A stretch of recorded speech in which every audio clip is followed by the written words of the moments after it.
What if the person who loved you the most never told you everything they gave up for you? What if the biggest sacrifice in your life happened so quietly? You never even noticed it. This is the story of a mother whose greatest gift wasn't something she gave her son. It was everything she quietly gave up.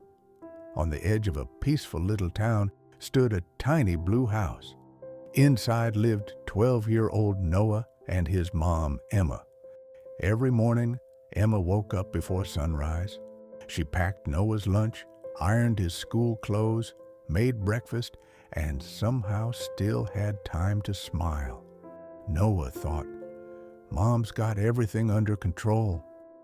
What he didn't know was that Emma hadn't bought new shoes in 4 years.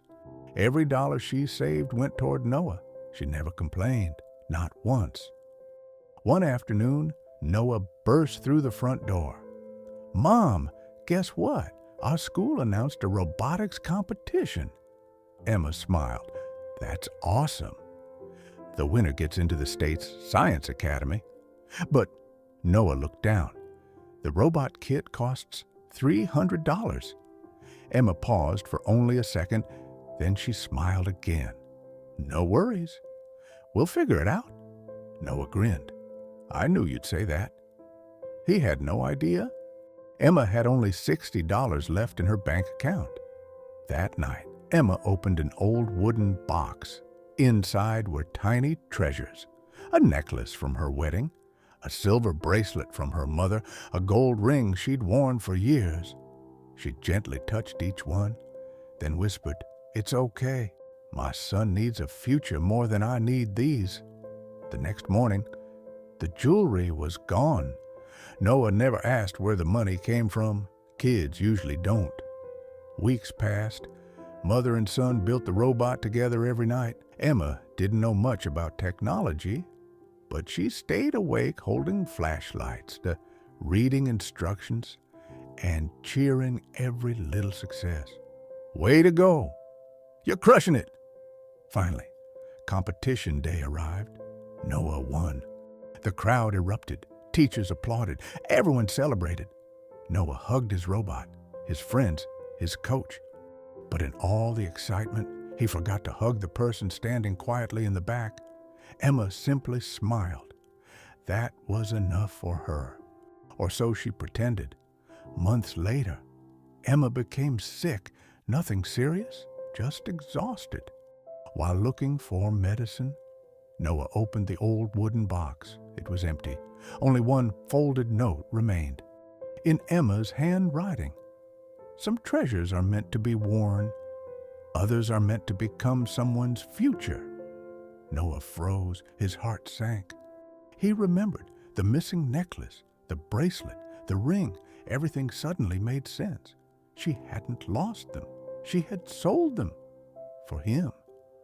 That evening, Noah quietly walked into the kitchen. "Mom," Emma looked up. "Yeah, buddy?" He held the note in his shaking hand. "You sold everything," she smiled softly. "Oh, you found it. But why?"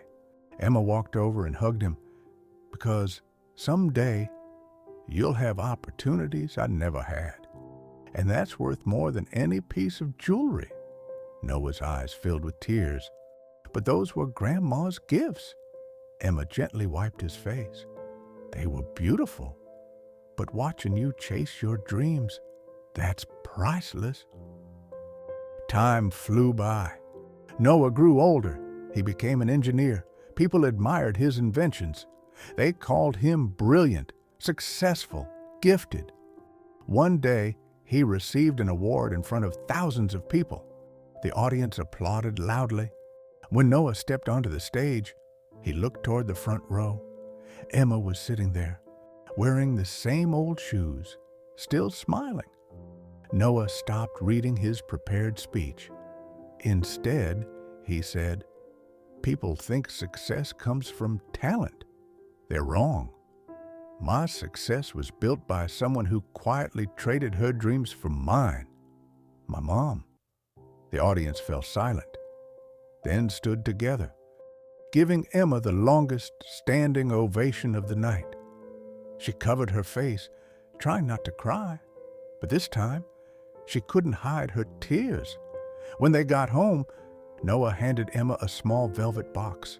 Inside was a beautiful necklace, almost identical to the one she'd sold years ago. Emma smiled. "It's gorgeous." Noah shook his head. "No, it could never replace what you gave me. But maybe it can remind you that your sacrifices were never invisible." Emma hugged her son tightly. Neither of them said another word. They didn't have to. Sometimes the greatest sacrifices are often the quiet ones. Many parents give up comfort, dreams, and treasures so their children can build a better future. Don't wait until it's too late to notice the love that was there all along. Because the people who ask for the least are often the ones who give the most.